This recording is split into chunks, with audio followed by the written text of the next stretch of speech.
Daruma-sanが転んだ! The film begins with a group of high school students playing a game, or rather, they are trapped and must not move if a doll called Daruma-san looks at them. If the Daruma-san doll catches them moving, they die one by one in extreme and unique ways. Their heads explode, but the shards of blood turn into red marble-like beads.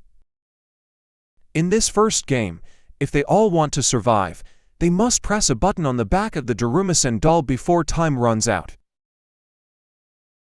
However, every time they try to press the button, Daruma-san turns toward them, and one by one, they meet their demise, leaving only two survivors, Takahata-shun and his friend. But their time is running out, they only have a few seconds left before time is up. Shun's friend comes up with an idea, telling Shun to jump off his back so that Daruma-san won't hear their footsteps. Shun jumps and manages to press the button on Daruma-san's back. Just when they think they're safe, Shun's friend ends up dying too. It turns out that only one person can survive the first game, and that's the one who presses the button on Daruma-san. Next, we see a flashback of Shun's daily life, where he spends his time at home lazily playing video games. At school, Shun shows no interest in attending classes, spending his time sleeping during lessons. We also see a student involved in a fight, but no one seems to care. This student is named Amaya Takaru, who will later become Shun's opponent in the final game. Later in class, while Shun is napping, his teacher's head suddenly explodes and transforms into the Daruma-san doll. That's how the Daruma-san doll came to be.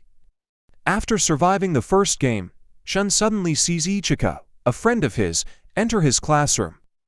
It turns out she also survived her first game. They both rush out of the school to contact the police, but unfortunately, all the doors are locked, and even the windows cannot be broken. After running around the school, they finally find a door that can be opened, but it leads to the second game. Once they enter, the door locks behind them. They have no choice but to participate in the game. For some reason, the student council president orders Shun and Ichika to wear mouse costumes. On the floor, there's a message that reads, "Pair the cat with the bell," and the game ends. Suddenly, the basketball court floor moves, and a giant cat doll emerges from it. The cat then devours anyone wearing a mouse costume in front of it. It turns out that those wearing mouse costumes are the cat's prey. Suddenly, someone falls in front of Ichika. Shun realizes that they must throw the bell into the ring on the cat's neck, like in a basketball game. A high school student, who appears to be a pro basketball player, asks for the bell and attempts to make the shot in one throw. His shot is perfect and lands right above the ring, but just as the bell is about to go in, the cat doll's hand moves and catches the bell. The pro player is then slammed against the wall and killed. They panic even more and start running around, becoming the cat's next meal. Ichika notices a bell showing a time limit of 3 minutes remaining. Shun uses this time to distract the cat by wearing the mouse costume while the others focus on throwing the bell.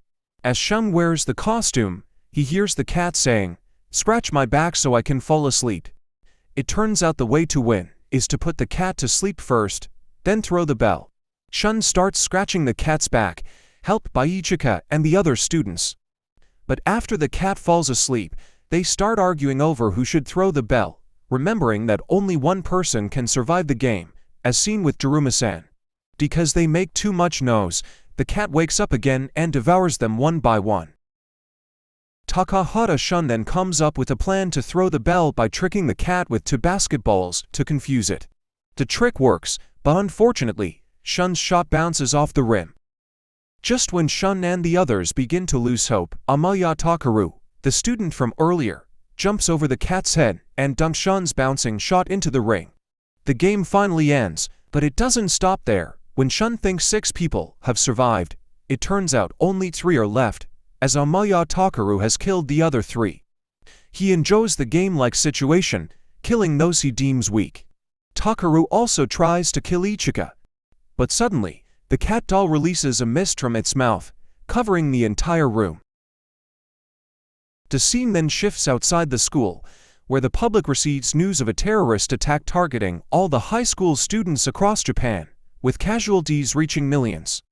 It turns out that the students who played the game earlier are inside a floating cube. A TV station interviews a professor from a prestigious university whose head is not clear. He says it's not a terrorist attack, but rather an alien invasion because the students who survived inside the cube claim they are children of God. The scene then shifts to someone watching hentai videos on his computer. This man's name is Takumi. Takumi seems to be searching for something on the internet, though it's unclear what that is. The story then moves back to Takahata Shun, who suddenly finds himself in a room where he is approached by a cute woman named Takashi-san. There are also two others in the room, Tanaka and Taira, the latter being a cocky person who believes he's the smartest there. After learning everyone's names, Shun realizes that everyone in the room has a name starting with the letter T, indicating that each room is arranged alphabetically. Taira then shows them their current situation on a holographic screen of unknown origin, revealing that they are inside a floating box, and even the military outside has been deployed but cannot find a way to enter. Taira confidently says he is looking forward to the next game because he enjoys it. Suddenly, the screen displays a message: use the key to open the door. After that, the second game begins, for dolls enter the room. The first to play is Taira. The rules are simple. They must guess who is behind them after the dolls stop singing. If they guess wrong, they will die. Despite his high confidence, Taira guesses wrong. He is shot with a laser from the doll toward his head, controlling him, and then his head is slammed into the floor. The next to play is Tanaka. Tanaka also fails to guess correctly and is killed by being torn apart when the doll pulls his legs. Next is Takahata Shun's turn. In short, Shun manages to guess who is behind him by studying the rhythm of the song they sing and their order. Finally, Shun and Takashi Kawaii survive, and one of the dolls turns into a key. Afterward, they meet other survivors outside, but they are being chased by another doll. The target of this doll is anyone not holding hands, so they must hold hands to survive. Shun then reunites with Ichika, who is also being chased by the doll. Then, in another place, a doll with a keyhole appeared from behind a wall. It turned out that they needed 7 keys to get out of that place, but they only had 4 keys with 6 people left. However, suddenly Takaru appeared, carrying 3 other keys and someone who had survived with him. Since they only needed 7 keys and 7 people, Takaru killed the remaining person. Then they turned the keys, and the door to the next game opened. Outside the box, thousands of people were watching a live broadcast of the students conquering games inside the box, though it was unclear where the live broadcast was coming from. So far, there hadn't been any clues about someone broadcasting from inside. The scene switched again to Shun and his friends, who were already in the next game. The next game was quite simple: answer the white bear's questions honestly without lying, because if anyone lied among them, they had to admit it, or there would be a vote to decide who was lying. The first question: what was their favorite food? Then they each answered their favorite foods one by one, but the bear sensed a lie. Since no one confessed, they voted and chose this person because they thought it was weird to like celery. In the end, this man died. Then came the next question: did they like Takahata Shun or not? Some answered yes, and some answered no, but again the bear said someone was lying. Then they voted again, and eventually Takashi was chosen. Oh, what a pity. This was all because the bear provoked them, saying that there was a spy among them sent to kill them all, and the spy's task was to lie. In the end, Takashi died, and it turned out Takashi wasn't the spy. Suddenly, Takahata Shun realized who the liar was: the bear itself. The bear wasn't a white bear. Instead, it was a black bear or a devil bear. Takahata figured it out because of Takashi's blood on the bear's hand, revealing the bear's true color. Since they knew the bear was the liar, the game ended. Then they reached the final game.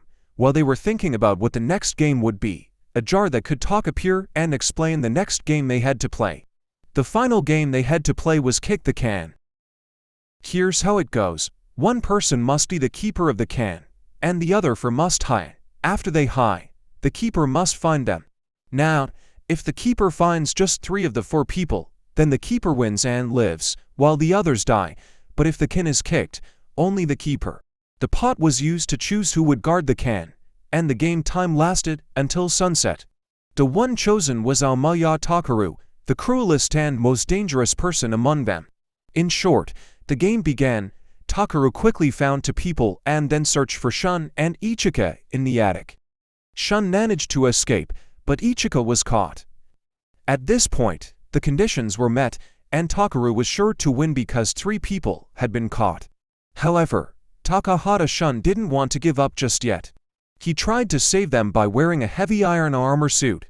This armor was to prevent Takaru from seeing Shun's face, because without seeing Shun's face, Takaru couldn't catch him. But because Shun was wearing heavy armor, he couldn't immediately run to kick the can. Shun's iron mask was successfully removed by Takaru. As Takaru approached the can, it turned out he was deceived by Shun. The armor was used by Shun to distract Takaru so that Takaru couldn't finish the game. Then Takahata Shun jumped into the water and dragged Takaru toward the water with his armor. Takaru struggled to pull the armor Shun wore earlier. While Takaru was struggling to pull off the armor, Shun was no longer inside it. Then Shun suddenly appeared at the edge of a wall, trying to run and kick the can. But Takaru had managed to take off the armor, so Takaru quickly ran to secure the can. But it was Takahata Shun who managed to kick the can.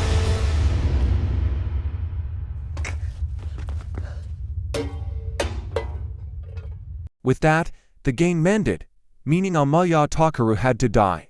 Then when the pot came, saying congratulations to Shun and his friends, the 3 pots gave an ice cream ko as the final reward.